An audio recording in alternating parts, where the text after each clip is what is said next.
Hi, and welcome to Enchantment of Eternity's review for Iron Fist Season 1. In this video, I review the latest show from Netflix set in the Marvel Universe, Iron Fist.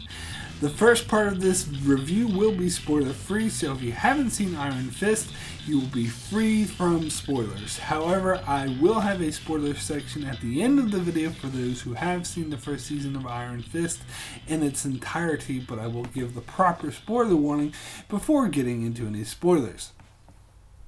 So, even before the show came out, the critics were bashing it, saying it was Marvel's first misstep with a Netflix show, and it received ridiculously low critic scores on Rotten Tomatoes, like 16%. And even after it was released, most fan reviews were trashing it as well. And I watched several videos from critics who berated the show as a piece of garbage. Although the Rotten Tomato viewer score was in the 80s, like 80%, so there seems to be a disconnect between what the critics were saying and what the average viewer was saying. In fact, a friend of mine who was watching the show said he liked it and it was good. So this always intrigues me whenever there's a disconnect with what fans are saying and with what critics are saying, so that always makes me more curious to see it, to see where I will lie. In some cases, like Batman v Superman, I side with the critics and agree only fans of this material, of the source material, can overlook the obvious flaws. Whereas in other cases like X-Men Apocalypse, I side with the fans, thinking that the critics get caught in their own little bubble where it becomes almost trendy to hate on something due to a lot of outside influences rather than judging the film on its own merits. So whenever this happens, I honestly don't know which side I'm going to fall on before I watch it. So I always go in with an open mind. If I like it, I'll say I like it. If I don't like it, I'll say I don't like it, regardless of what the critics or the fans say. I know some will accuse me of being a hipster contrarian if I go against the popular opinion, or of going along with the crowd if I do agree with the popular opinion. But in actuality, I'm just going to give my actual unbiased opinion regardless of what the popular opinion is.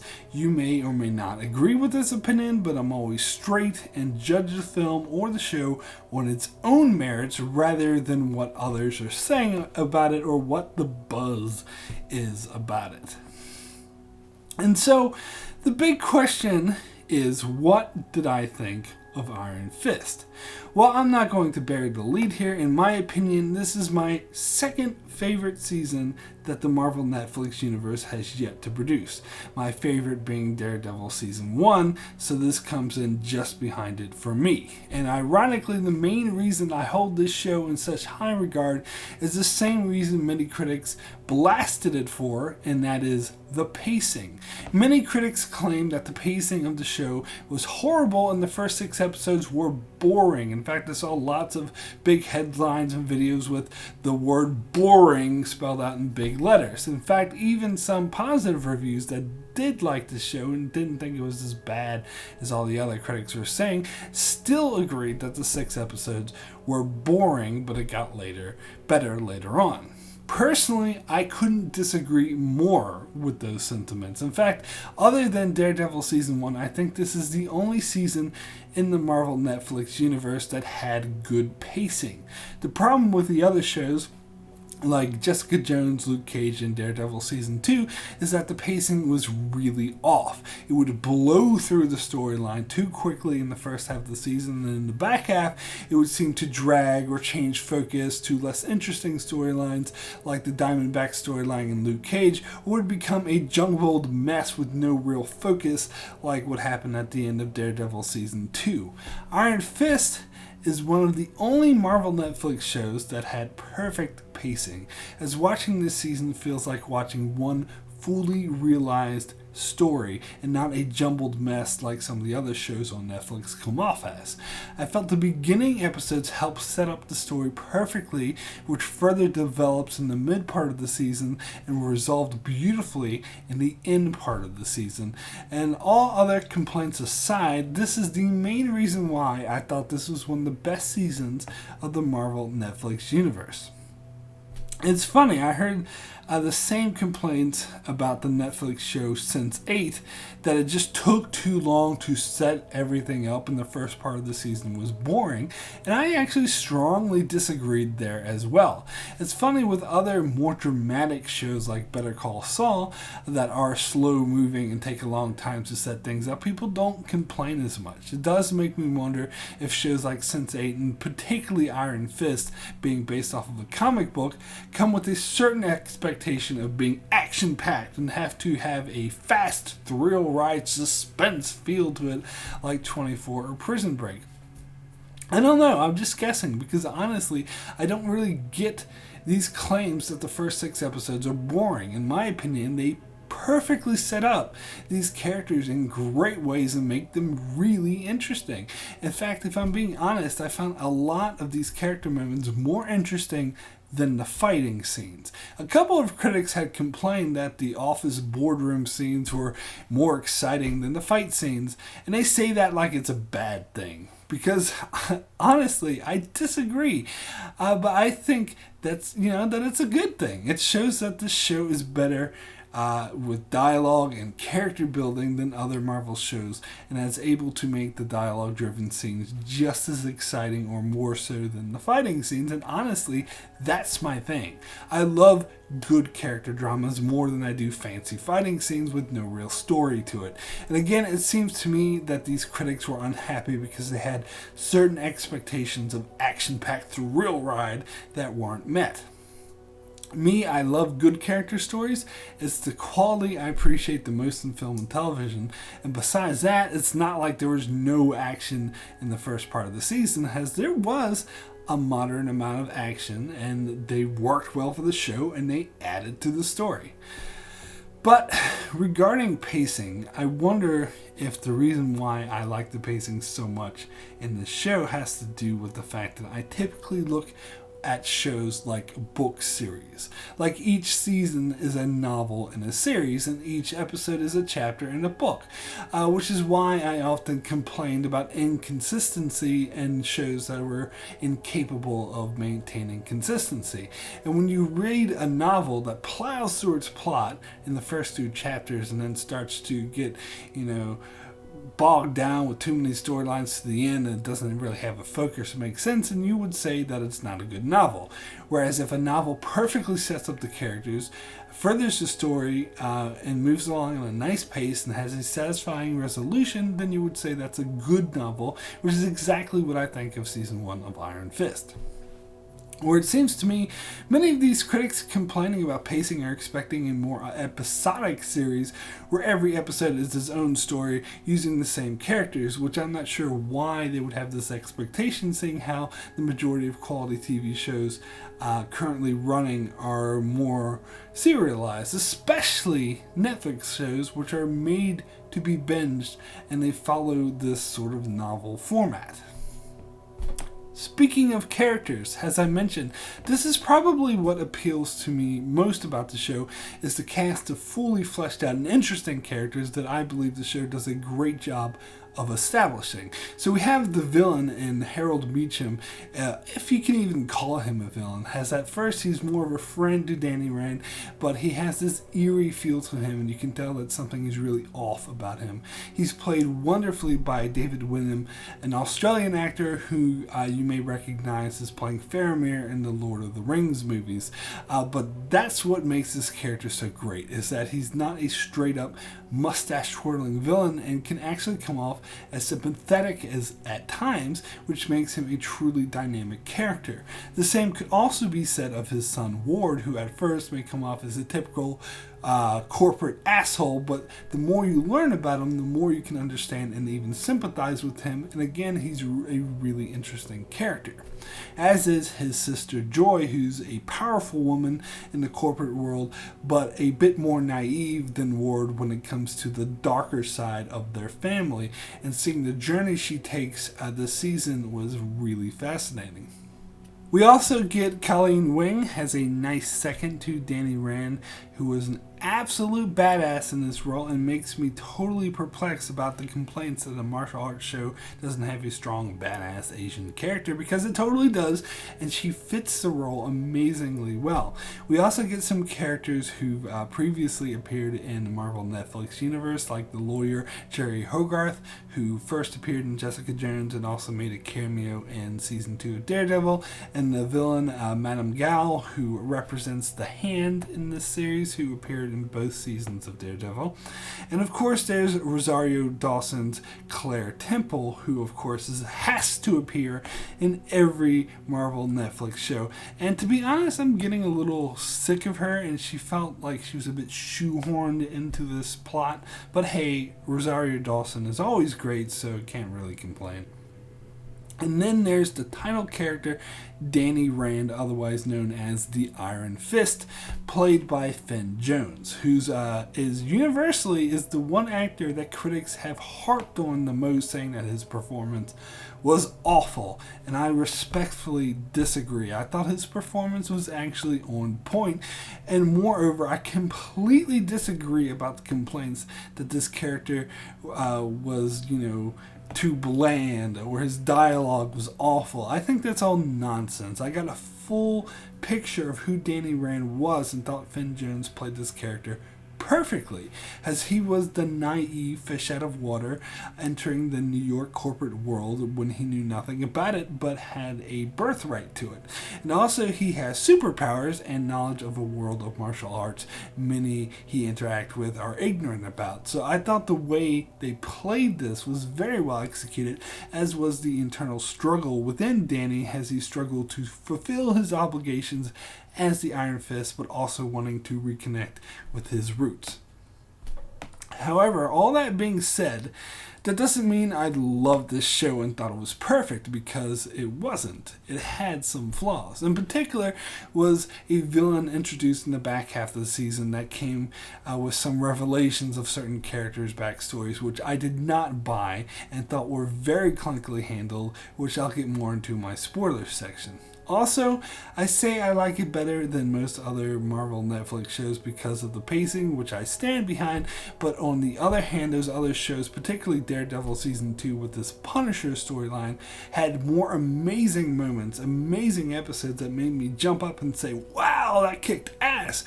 Whereas Iron Fist didn't really have any moments like that. It was just more consistently good and better structured. And when I say I like Iron Fist better than the other Netflix shows, you should bear in mind two things. One, I don't love the Marvel Netflix shows quite as much as everyone else seems to.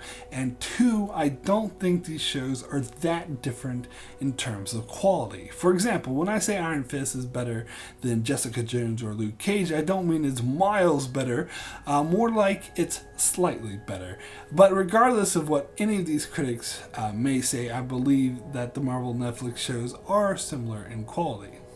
As for the complaints that Iron Fist's fight scenes aren't that good, as many fans of martial art films describe these fight scenes as subpar, I would just have to take their word for it, as I'm not a big fan of martial art films, so I can't really tell you if the fight scenes were subpar or not, so I'll just take their word for it and assume that they are. That being said, it doesn't really bother me, as I feel the fight scenes serve the purpose of the story, and that's all that really matters to me. So I feel I'd be remiss if I didn't cover the complaints many had about the ethnicity of the lead actor cast to play the Iron Fist. Honestly, I'd rather just skip this topic, because when you get too political, that inspires too many petty arguments that I'd rather just avoid. But since this topic comes up so often whenever anyone talks about the show, I feel that I must address it, and if I am to address it at all, I need to get full into my take on it, just make my opinions clear. So the common complaint is something called whitewashing, where people of color's representation in popular media is minimized, which normalizes white people as the dominant and more important culture. And some have even accused this show of Orientalism, of presenting other cultures as the other, something that's different and strange, or something to be feared or mystified. And some have even accused the show of presenting a white savior complex, where people of color require the white man to step in and save them as they're incapable of doing it themselves. So first off, I want to say that I do believe that whitewashing is a thing and it is still a problem in Hollywood today. I saw a segment that John Oliver did on his show Last Week Tonight called Why Is This Still a Thing?, where they covered whitewashing in Hollywood, and I think they made some really good points that I agree with. They talked about films like Gods of Egypt and Exodus, Gods and Kings, both set in Egypt and featuring a all-white cast. The counter argument always put forth is that Hollywood won't greenlight these billion-dollar budget films if there isn't a big star attached to it, which there are very few of, and most of them are white. And I love this segment counter argument where he showed the co-star of Exodus, Gods and Kings, a white actor that I'm unfamiliar with, and it stated, of course, Hollywood needs the white hot star power of whoever the fuck this guy is.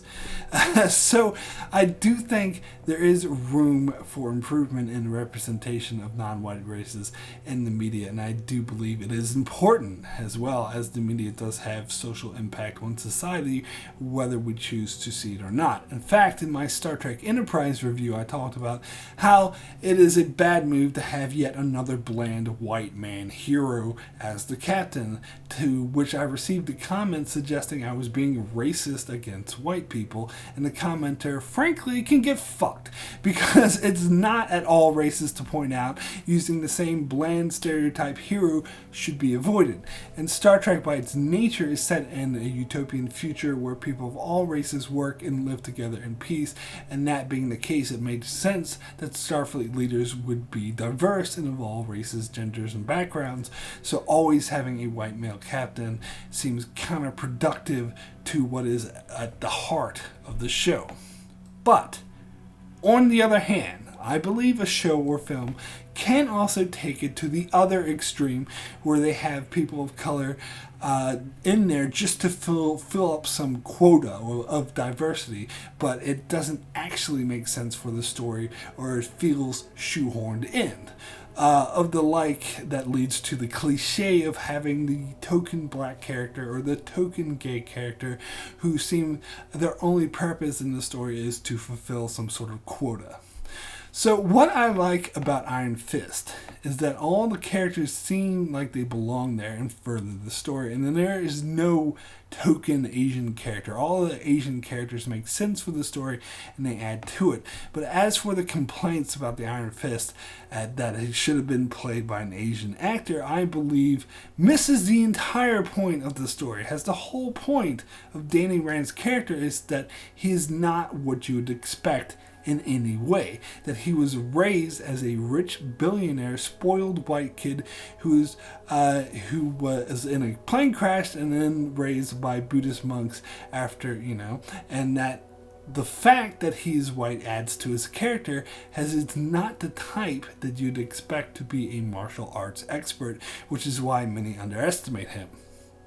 So it actually wouldn't really make all that much sense for this character to be played by an Asian actor, and it would change the dynamic of the story. And I totally disagree with the sentiments that this show presents the white savior complex, as although the Iron Fist is portrayed as the most powerful man in the show, he was taught by Asian men and teams up with an Asian woman who is his second strongest character in the show, who can very much take care of herself. In fact, sometimes she saves his ass.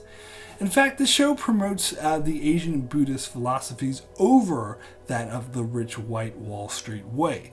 So not at all or the slightest bit a white savior complex. So although I do believe whitewashing is a thing and something that needs to be addressed in Hollywood. I don't believe Iron Fist is guilty of it in any way, shape, or form. And I believe those who are complaining don't really understand the complexities involved in storytelling, but that is just my humble opinion. So my rating for Iron Fist Season 1 out of 10 is an 8, extremely good. Nothing about this show blew me away. However, I felt this was a perfectly structured season with strong characters and good character development that had me engaged and interested in particular characters involved and throughout the entire series, and it had some suspenseful storytelling. So now I'll move on to the spoiler section of the video. So if you haven't seen Season 1 of Iron Fist in its entirety, then you may want to turn this video off now. Otherwise, some things may be spoiled for you. But for those still watching, I will now get into some spoilers. So I wanted to get into more detail about my main complaint about this season, and that is the revelation that Colleen Wing was really involved with the faction of the Hand, and that her sensei became the main villain of the later half of the season. I personally thought this was ridiculous. I didn't buy this sudden revelation about Wing's backstory, and in fact I felt it cheapened her character. Nor did I like this new villain, as I thought it was just muddled the show a bit, and I wasn't a fan of him at all. Nor was I a fan of the scenes earlier in the season where Colleen Wing was fighting in an underground fight club. I mean, these scenes didn't suck, but they seemed almost entirely unnecessary and didn't really add anything to the overall story. However, I was entirely happy with the way Harold Meacham's storyline played out, and I was much more interested in the final conflict with him in the last episode, and I felt it was a very wise decision to end the series with the confrontation with him, as I felt his storyline played out nicely throughout.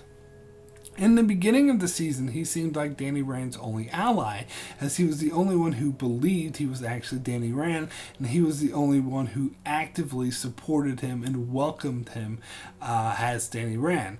And Danny looked up to him as a father figure, but it turns out that he was just using Danny to get the Hand off of his back, and once he didn't need Danny anymore, he just discarded him.